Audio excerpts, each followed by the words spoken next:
Hello, everyone. Happy Thursday. It's Tap Talk. This is a pre-recorded conversation with Maestro Christopher Zimmerman and my friend, Chris Zimmerman, because I had to be out of the office today, but I wanted to be sure that we had this opportunity to talk about an upcoming concert coming this weekend. So rather than listen to me, let's bring Chris right to the camera.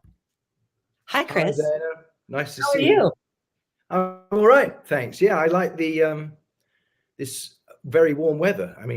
I like this very warm weather too. You're becoming a real Midwesterner, Chris. You start right off the bat with weather.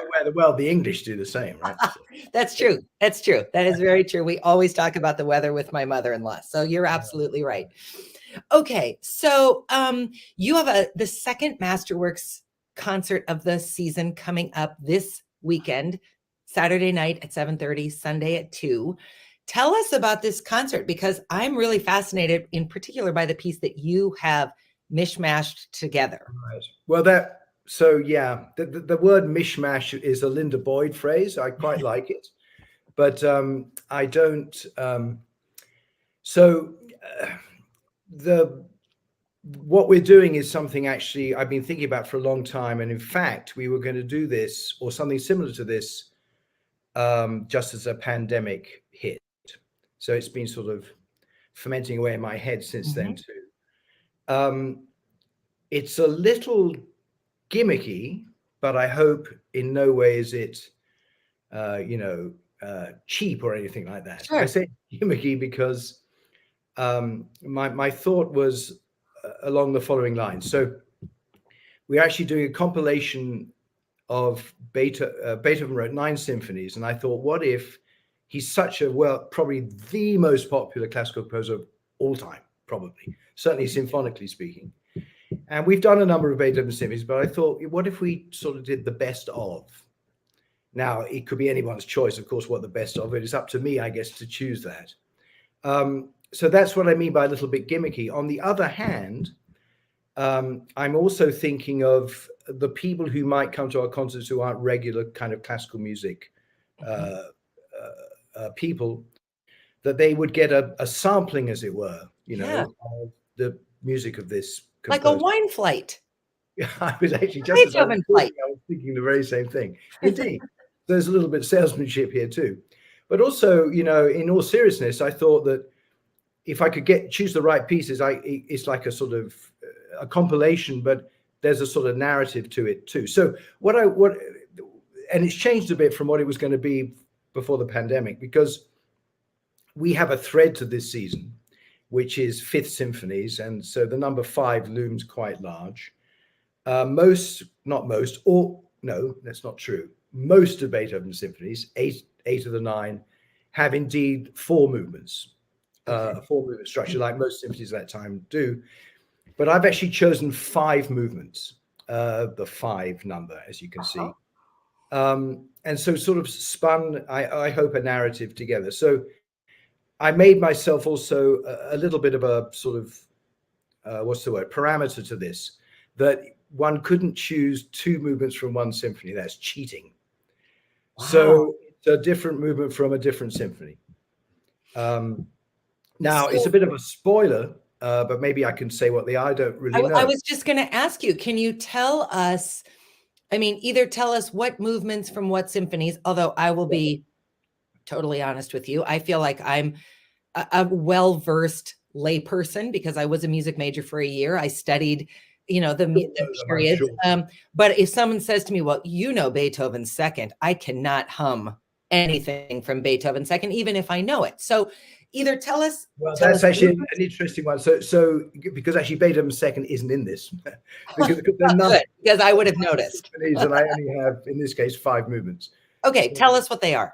So, and so the other thing, by the way, was I was thinking maybe it would be nice not to tell anyone, not even in the concert, but then interim executive director Linda, I think, pointed out quite wisely that that's okay for the aficionados, they're having fun, but for those who are coming for the first time, if they really, oh, that sounded great, they want to know what it is. And indeed, I agree with that. So, well, you can guess what the first one is. So it's also in, that's right. You know everything. So we're starting with the first movement of the 5th. Ba, ba, ba, ba. Yep. and then the second movement of the third, which is the funeral march, pretty well known. Yep. And then the third movement is a scherzo, is kind of short of the first symphony. And then the storm movement of the sixth symphony, that's the pastoral symphony. Don't know if I know that. And the last movement of the seventh symphony. Is that so they're the five movements. So you will actually recognize all of these, maybe I think all of these. Okay. And they are going to be, as it were, we have a word in music which is called attacca, which means at the end of one movement you don't really wait, you just go straight into the next movement. And I thought we'd also do that within reason. I mean, it won't be without any pause at all, but basically not a break. Okay. So it unfolds in a narrative fashion. We've rehearsed this week so far. We've had a couple of rehearsals. It seems to be working. I was a little nervous because of the key relationship. So I was just going to ask you, what kind of keys are we talking about? Well, exactly. So actually, it may not be perfect. I don't know. It's a little bit, the first three movements are all actually more or less in the same key. So that's a little bit sort of top heavy, but then it shifts for the last two movements. So I think actually it balances out quite well, because the Beethoven 5 first movement is in C major. Okay. Second movement of the third symphony is in C minor, which is a fine, but it's still the same sort of tonal center. And the third movement of the third movement of the first symphony is also in C, but then there's a break. And it's quite an abrupt one deliberately for the storm movement. Oh. And then a very so the storm, because I hope this is not too technical. So the storm movement in the sixth symphony actually goes directly into the last movement of the sixth symphony. There is genuinely no break. Okay. So I'm going directly into the last movement of the seventh symphony. So that key surprise has to work. That's what I was a bit nervous of. But actually, it works just like I thought, because I was sort of playing it on the piano and thinking, is this going to sound right? And indeed, it's a little abrupt, but it's kind of exciting. So, Well, that's good. I mean, I think if this is very successful, I'm going to patent it. I was going to say, Chris, where did this idea come from? Have you experienced this somewhere else, or did you just think, boy, in the compendium of Beethoven, rather than just do one, what if we did a highlight? I have to say, so no, I've not heard of anyone doing this. And, the sort of stiff upper lip classical side of me sort of looks a bit down on doing this. And I'm probably going to get some flack from certain people, I think. But who cares? I don't care. It's fine. I'm old and ugly enough now. Who cares? But I can't actually lay claim to coming up with this particular idea, but not what I call the gimmicky idea itself is not mine. Actually, it's our assistant principal cellist, Bill Comita, who's been in the orchestra as long as I've been music director. He came, I think, the same year as me. He's always coming up with ideas he thinks of attracting a new audience. For instance, one of his ideas was to, and I think it's a good one, we haven't done it yet, but maybe we will do it, is to have the audience choose what we're going to play on the moment from a list of pieces that we've rehearsed. Okay, yes. So his idea was it'd need a lot of rehearsal. So I was actually going to distill it to preparing, let's say, 3 or 4 overtures. And then by popular demand, the audience would choose out of a hat, literally, in the first, which one we do. So that's kind of exciting. And it was along those lines that I thought we could do something like this. So how long does this piece end up being approximately? It's basically like a longish Beethoven. It's about the same length as, it's not as long as the Ninth Symphony, which is the longest and biggest, which is almost an hour. This is about 40 minutes. Okay. So it's quite hefty. It's like the Third Symphony length about. Yeah. Okay. So let's pretend that means nothing to people, because again, 9 symphonies don't have names off. I mean, we've sort of inserted names onto them. But 40 minutes. So let's pretend I'm somebody who's never been to the symphony. 40 minutes, for heaven's sakes. What in the world do I want to do for 40 minutes? Why would I come to listen to classical music for 40 minutes? Well, actually, that's becoming more and more of an issue these days, isn't it? Because people want their things in bites. I I have to say, without trying to sound defensive, it's sort of the nature of the game. I mean, this type of music unfolds. That's also part of what I think is exciting about this sort of music. I mean, there's huge variation, of course. There are 3-minute overtures by Mozart. I remember when we did the Rachmaninoff Symphony No. 2. I hope that didn't backfire, but I remember telling the audience that you have to actually revel in the fact, or try and revel in the fact, that this piece unfolds on a vast scale, a bit like reading War and Peace, right? You start at the prologue, but if you insist on not entering that world, there's nothing I can do about it. And I think, I say that in all seriousness because something like the Rachmaninoff Symphony No. 2, we did without any cuts. Sometimes it's done with cuts, but that's actually, it's ruining the piece. I mean, you either take the piece or you don't, what can I say?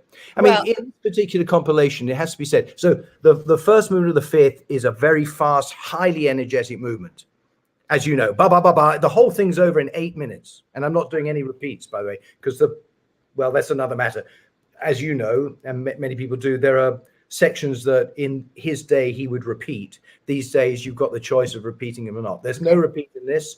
It's slam, bam, bam, bam, 8 minutes. The last movement is also highly energetic. The last movement of the seventh, which ends this compilation. It's a little more, no, it's about the same. So the bookends are very fast and energetic. The middle, the second movement, which is the second movement of the third, is a much broader thing. It's true. But that's actually the only long movement. The rest are quite short. The reason it's about 40 minutes is because there are 5 of them, not 4. Sure. So each bit is not so long, except for one movement. I'll say this. Let's move to a different genre of art. Hamlet. Hamlet, when it is performed in its entirety, is about 4.5 hours long, which is insane. That asks a lot of, I don't really know a lot of people who love Shakespeare more than I do. That's a huge ask. I have seen it once in its entirety. I will say that the way you're talking about, cutting things out, you can watch a shortened version. If you watch the Ethan Hawke version of Hamlet, it's exactly 2 hours. You get the gist of Hamlet, mm-hmm. and there's fantastic things about it, but you do miss the whole arc of the story. You miss the nuance and the quiet pieces and the little tiny delights that don't necessarily add to the story, but they certainly, no, let me restate that. You don't necessarily miss them when they're not there, but if you see them, they're important. So what I really want to say is, don't be put off by length. Try it. We were at the opera last week, Marriage of Figaro, 3 hours, long, 20 minutes. That's a long opera. I'm sure it could have been cut down. I didn't feel at any point like, oh my God, get me out of this theater. Yeah. Well, that's sort of the test, isn't it? So It's funny, Benny, you bring that up, because my wife is actually a play director. Yeah. And although she doesn't specialize in Shakespeare, she doesn't have many opportunities to actually direct Shakespeare. She's fully versed in it. And she actually does not agree with you or me. She is happy to get the scissors out with plays. Especially Shakespeare. Well, it's quite interesting. She and I think often with plays, actually, it's more accepted in a way, good or bad, than it is with music. There are pieces which I think, it takes a certain amount of arrogance actually to really tear up a great masterwork, it seems to me. But there are certainly pieces which perhaps aren't at that level, which I don't feel too bad about getting rid of a repeat or two, or if there's something which seems to be just a little bit verbose, musically speaking. But I agree with you, and something, in my opinion, and what you're saying about Hamlet, perhaps in my opinion, with this Rachmaninoff Second Symphony, it's long, but it's not long-winded, and you just, it's not for me to cut it up. I think that is perhaps true. So I want to talk quickly about Alon Goldstein, the guest coming in. Do you know him? I do know him. I've worked with him maybe 3-4 times. Okay. He is, I've been wanting him, it's a lovely part of my job. There are a number of musicians, colleagues who I'd love to come, and I've been thinking about him and vice versa. He's been wondering whether he could come for many years now. He actually works with we've had you might recall, I think it was last season, Amit Pellet, another Israeli cellist, came to play. He and Alon actually play in a trio together. I met them both at the same time. Okay. So yeah, he's coming for the first time. Now I have to say, I've never done this particular piece with him. Oh. And in fact, it's quite new to me in terms of, I have actually performed it once before, but that was actually quite recently somewhere else. Okay. So this is going to be quite an interesting collaboration, exciting one, I think, because it's fresh for, I think, both of us. And what a piece it is. Brahms Piano Concerto number 2. Again, means nothing to me either. So if you're watching this and thinking, who knows this stuff? Yeah, nobody knows this stuff. Just people like Chris know this stuff, and the rest of us just show up. And sometimes we go, oh, I know this. Yeah, I think it's what we call a staple of the standard. You know, it's Brahms, famous composer, and it's one of his famous pieces. So like on the Beethoven level of being known. Sure. I'd say, maybe not quite, but almost. He wrote two big, great piano concertos. The first one, he was very young, and this one is sort of towards the end. So it's, as you might imagine, sort of evolved in many ways. I mean, they're both great. This is a sort of more mature, I guess, if that's the word, piece of his. It's absolutely glorious. It's interesting for a concerto. So when we're talking about movements, you know, usually symphonies of that time, Brahms was around the middle of the 19th century, a little after Beethoven. But still in his time, concerti were normally three sections, 3 movements. Okay. And this one actually has 4, which was very strange for the time. And the extra one is extraordinary. And I say the extra one, I know which is the extra one, if you see what I mean. How would one know which is the added movement? But normally there's this big first movement, and there's this beautiful slow movement, and there's this sort of lighter, faster last movement. In this case, there's this big first movement, then there's the explosive, also fast, highly passionate second movement. Okay. And then there's this slow movement and the final movement. So the second one is the added one. And it is unbelievable. It is, I think for anyone who's going for the first time, that particular movie is going to strike them as probably the most appealing, although the whole piece. Fantastic. So Chris, in like 1 minute, tell me, because Maz and I have started going to the conductor's talks, which are 45 minutes before the concert, free, and happen in the little theater next door to the main theater. Talk a little bit about what those are, because, you know, I'll just, I guess, ask a question and then say something.